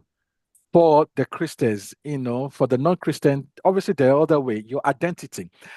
I always say this. Let me say this. When you know your true self, you don't give discounts. When you know yourself, you don't compromise. The ladies in the house, please, let me do a quick. I'm sure all of you know Louis Vuitton and all of you know Gucci. How many times have you seen Louis Vuitton or Gucci or YSL do sales? Please, can I see show of hands? That they're doing 10% discount, 20% discount, 30% discount. How many? No show of hands. Are you telling me that none of those brands do sales? If an inanimate thing knows its value and its worth, and what they are saying is that, look, if you can afford me, you will buy me. I don't need to give discount. How much more you, a living being? You've got to know yourself. You've got to know what you carry. I remember I was saying to Mrs. Ting, somebody called me, and before I picked up the phone, I heard God telling me, tell her when you pick up the phone that she should stand in front of the mirror and say to herself, I am beautiful. I am worthy. I am a desire of men. My man will find me, without even knowing why she was calling me. But when I picked up the phone and I heard her started crying, everything, the instruction that God gave me, obviously, it just went because she started crying. I'm like, oh my God, what is wrong? And what was wrong? She found out that her boyfriend that she has been dating, that she has introduced to her parents, is a married man. No wonder God gave me that instruction. Because for her, how can I find myself in this situation? Am I not intelligent? Did I not hear God? So there were so many things that the enemy came to bombard. And what the enemy does all the time is to bombard your identity as an individual. No event, no matter how negative, should affect who you are as an individual. You know how you've been building yourself. When I met Mrs. T, one of the things that I said to her is that before you met me, you were going on a journey. So I will never be a disruptor to you, but rather I will be an enhancer. Because you're going somewhere. If your path was going to take you 2 years, because I am now in your life, it should take you 2 months. If it's going to take you 10 days, because I am now in your life, it should take you 1 day. Always see me as an enhancer. So indirectly, what I was saying to her is that don't change your direction. Continue in your path. Continue in the journey that you're going. I would align with what you're doing.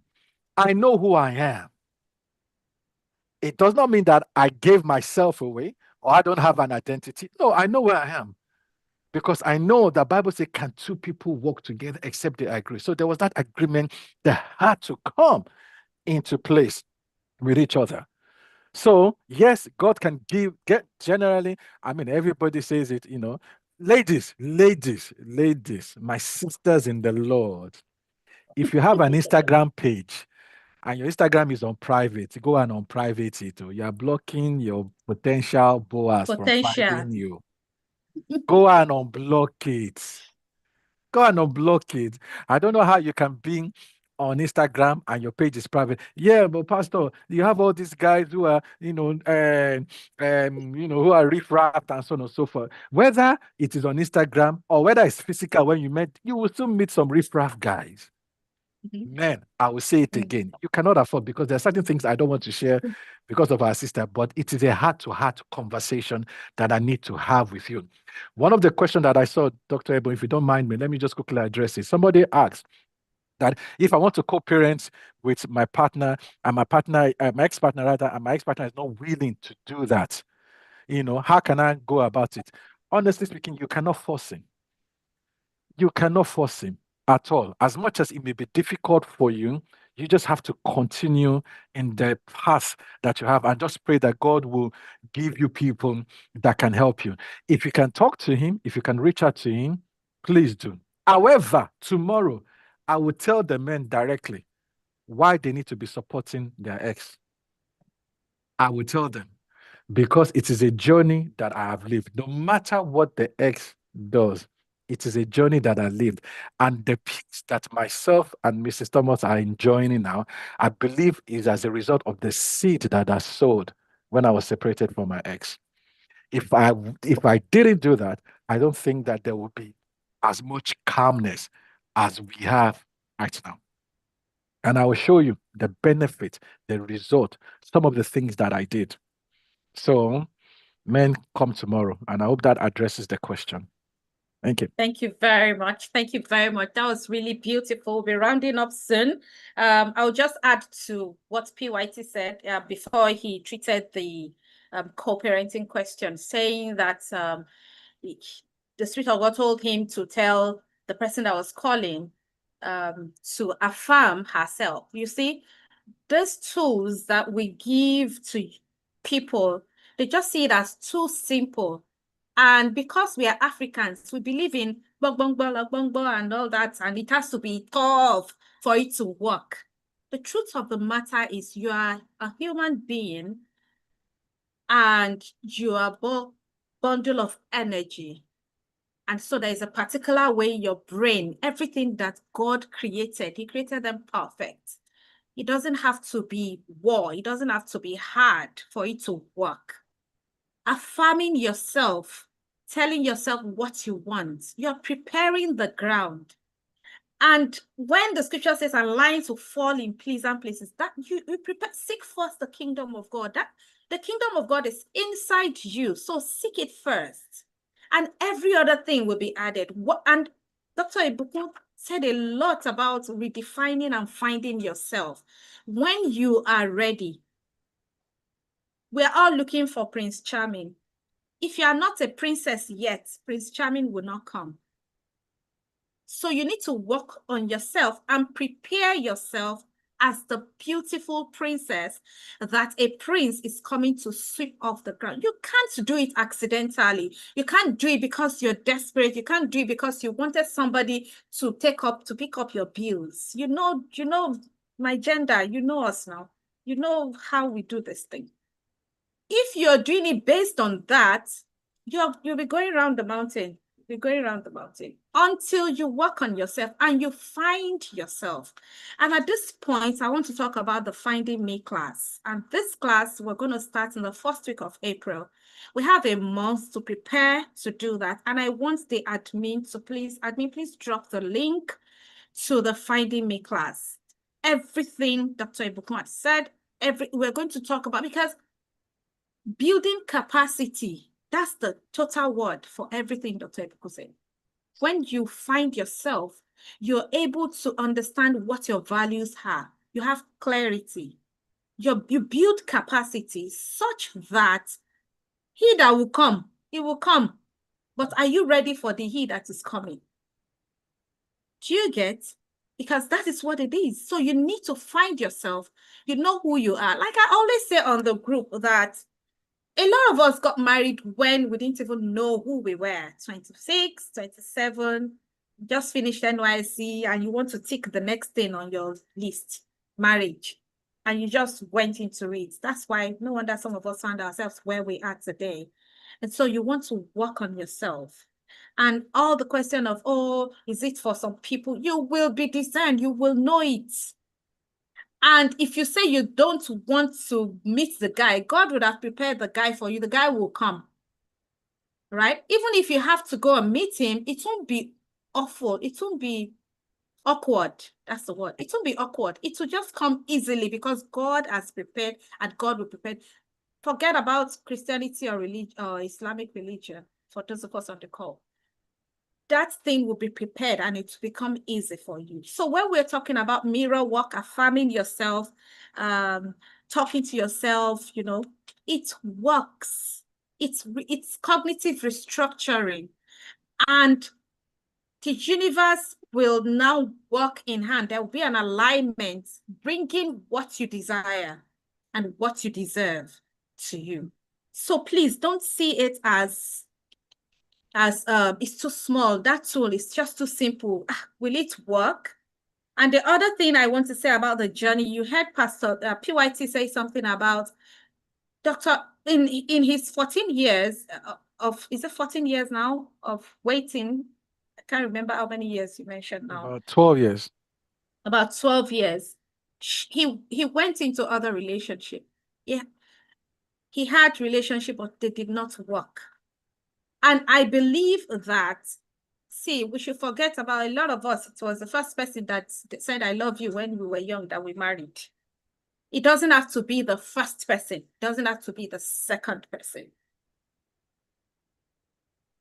So a lot of us, we are so tight on, oh, the first person that says, I love you, or that shows interest, you believe it must end in marriage. It doesn't have to be. And in that relationship, you are getting to know yourself the more. And I want you to pay attention.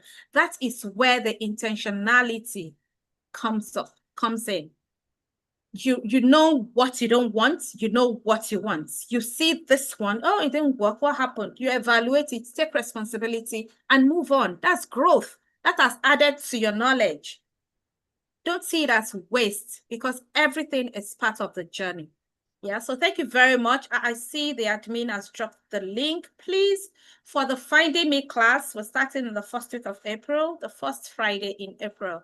And you want to take advantage of it. Thank you very much, Dr. Ibuku and PYT. I see another question. What were the practical danger signals of few experiences that led to your divorce, aside emotional or what's that, something abuse? I'm asking to know when things get out to know and when to leave the marriage.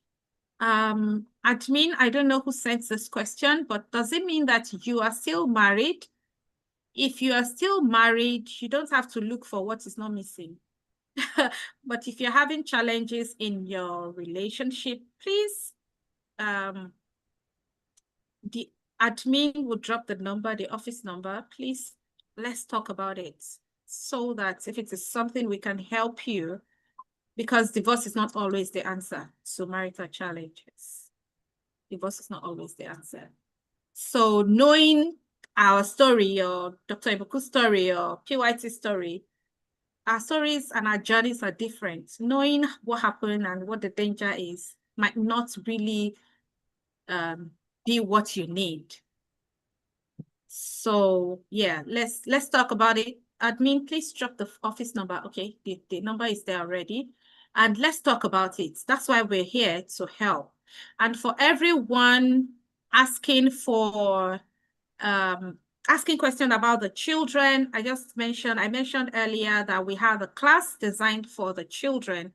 So you want to, yeah, please call the number and we would let you know when it starts. And if you want to join the Sunshine Hub, I just dropped the link to the community.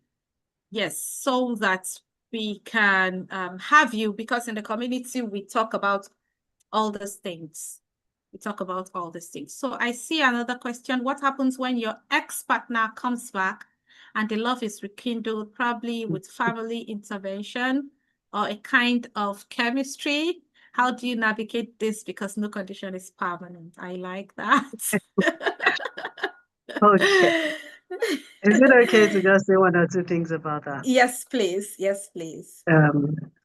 Again, it comes back to clarity. Don't say, don't go back because of clarity. Don't go back because of falling in love, and don't go back because of family intervention. Assess the issues that were there. Assess yourself and assess the human. Are there changes that warrant a coming back? If there are changes that warrant a coming back, You also still need to, both of you still talk about those things in terms of clarity, identify them, talk about them. And I'm not saying ask if those things have changed, watch if they've changed. So I had a season where my ex at time wanted to come back. And the reason I did not want to go back and I did not go back is that I did not see a sustainable change and I didn't want to go back into the same frying pan. So if those things have changed, because there could be change, please consider going back. If they have not changed, you may want to either watch for if they will change or retain your decision to stay out. But the three things you have mentioned, love, that is the butterflies, family Chemistry. intervention, and chemistry, do not sustain a home. Yeah, they are not enough to sustain a home. They're I not will enough. share, I will say that I am a good example for that. I think I did the in and out for three times. And I think what happened was, yeah, the chemistry was there, the love, the family intervention and all that, but we didn't have the right information. And so we go in, we come out, go in, we come out, and it became very, very traumatic. Yeah. So yeah, you need, maybe in those days we didn't have counselors like we have now, family life practitioners like we have now. Yeah, you guys need to go in for, I call it marital checkup. So we need to profile you to help you know what's actually the problem, what's going on. So if you love this woman, then why are you behaving this way? If you love this man, so let's go back. How were you raised? You know, and we take you through the profiling and all that. So yeah, you can also reach out to the admin through the number, and this next week Can I just we are contribute to available. that question? Yes, please. Yes, Okay. please. There's a scripture that says that if you're going to build a tower, would you not first sit down to consider the cost and find out if you have enough to build the tower or not? Whatever reason took him or her out in the first instance, if you don't do a check and balance, that reason can actually raise his head again and the person can go out. So if a love is rekindled, which is very good, which is very, very positive, then both of you need to find a time where you sit down and again, you're honest with each other. What got us to that state where we got separated or divorced? And if we're coming back tonight, what are your deal breakers? What are the things that you would no longer compromise at? What are the things that you're expecting, and so on and so forth? Don't let the butterfly in your tummy lift you up and then get you to the altar before you realize. I shared a story with Mrs. T of a lady, I can't remember where I saw it now, who had all the signs on her wedding day that the man that she was about to marry is a wrong person, but she went ahead. And how did she know? He said when the man saw her walking, realized that she was wearing false nails, and told her at the altar, if you don't remove the false nails, I will not marry you. I don't know how many people saw that program or that video clip. And it was like, really? And the man forced her, not until she removed. And it's like, look, these nails are glued to my fingers. Let us even do this thing. Probably when we have our break, I will go and remove it. And the man insisted, until you remove your false nails. Now, I'm sure she went ahead because she was ashamed that I cannot, but my brother, my sister, run, oh, run, oh, that is a cost that was not considered. So if you're going to rebuild again, there's nothing wrong. It is admirable, but you need to sit down and find out what took you out in the first instance. And how can we ensure that if it raises its ugly head again, and trust me, it will, because the Bible says when a strong man is cast out, he goes around, finds no rest, comes back, and when he sees that the house is empty, it will come back and go and bring several more powerful forces. So, and that applies across board, relationship, business, either applies across board. So there has to be a real conversation, and don't let love or butterfly in your stomach cause you to make a decision without considering the cost. Marriage is not about the drama. Thank you very much. Thank you, PYT, and thank you, Dr. Ibuku. There's a last question here. We have 3 minutes to end. We're supposed to end this meeting at 8:30, and we have pushed it. So I want you to celebrate and appreciate Dr. Ibuku and PYT because we have eaten into their evening. I'm sure you know that. So let's appreciate them. Let's say thank you. Thank you for staying this long with us, and thank you for sharing from your wealth of wisdom and understanding. We appreciate you so much. So the question says, what do you think about people advice that says better to give birth to all your children with one man, even when you have one already and already separated? I know. I know. I got that advice too. In fact, they're like, just let him come, lure him. You can lure him, and just have another child so that the two of them will be one father. I know. I got that advice too. PYT, what do you have to say? It's PYT, what do you have to say? Okay, let me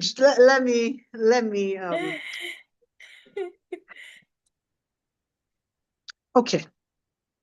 If I had let me put it in my balance. If I had only one child, so first of all, PYT and I are not having more children.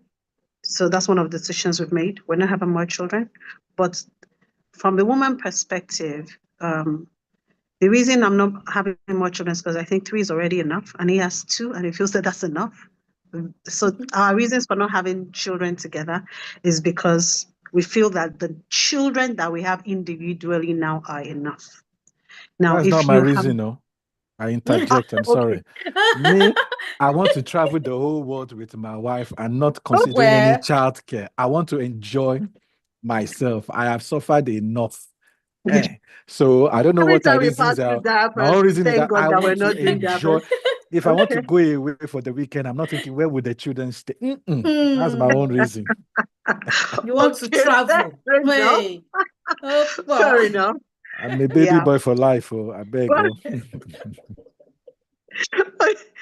Very well, very well. Okay. Well, let me say it this way. I feel that some of those fears come from not being sure of where we would land. So if I had one child and I wanted to have more children, I would gladly have children for PYT because already I don't have children for him and he fathers my children. So if I had children for him, I already see that he will father them equally and well and beautifully. Now, the onus is upon both of us to then work with the children to let them understand the oneness that comes from the diversity of parenthood. So do not entertain the fear. I do not feel that the narrative of the narrative of lure him to have another child. I think that there's a deception flavor in it, and the fear of tomorrow, right, is what then makes you feel. If I had children for him now, he wouldn't parent my child for him directly, biologically different from how you. I'm worried that my daughter is loving him more than me. In fact, right now. So what I'm saying is that.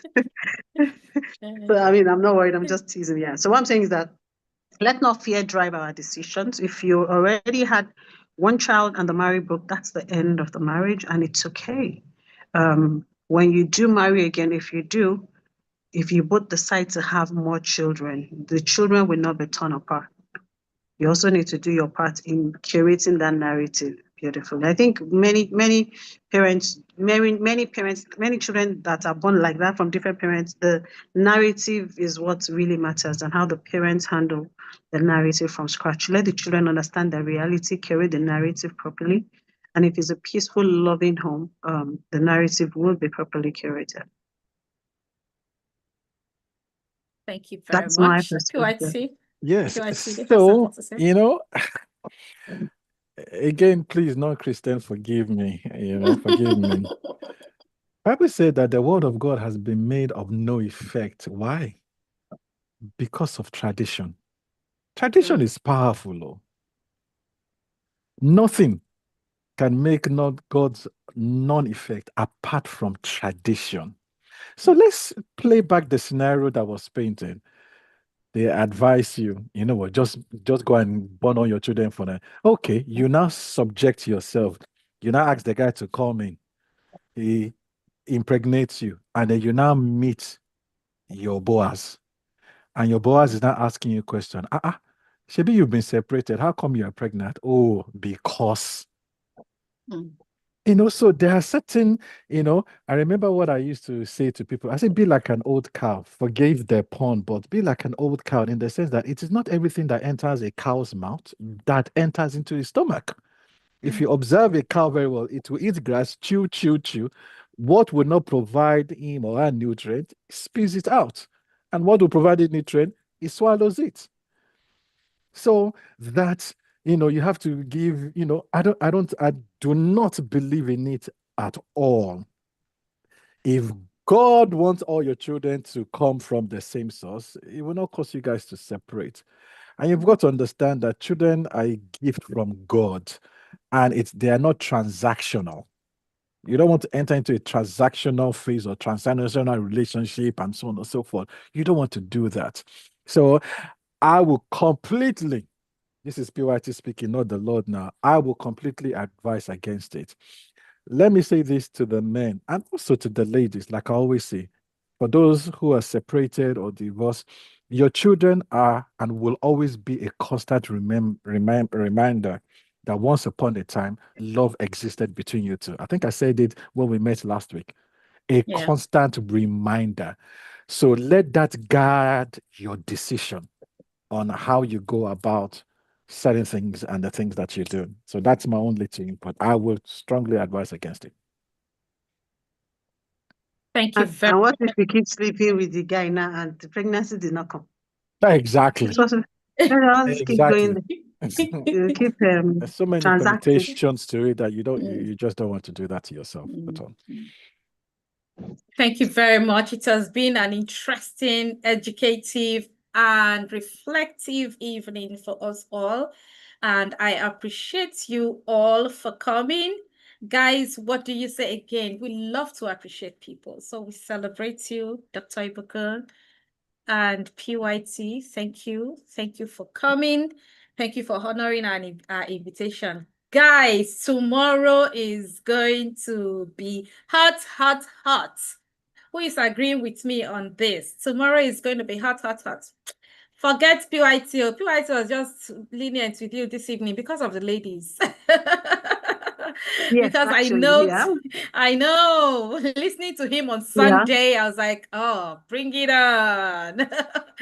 So tomorrow is going to be real. He's going to be real with us men in the room. And ladies, if you still have access to your exes, I've had some ladies send me their ex's phone number to say, please help me invite him. Please, if you still have access to your exes, you can send the link to the men's locker room webinar tomorrow so that they can join us. And with this, we come to the end of this meeting. It's been a beautiful one, I must say, and I truly appreciate you. And thank you everyone for joining in. As we close, I just want to announce again, you want to take advantage of the class. The class is 200,000, but if you're on this call, we are giving it out for 90,000 Naira. So you want to take advantage of that and click on the link, the seller link, call the admin. If you want to do your transfer to the Zenith Bank account, very important, because from Monday, it will go up to 200,000. We drop it just for this weekend as 90,000 Naira.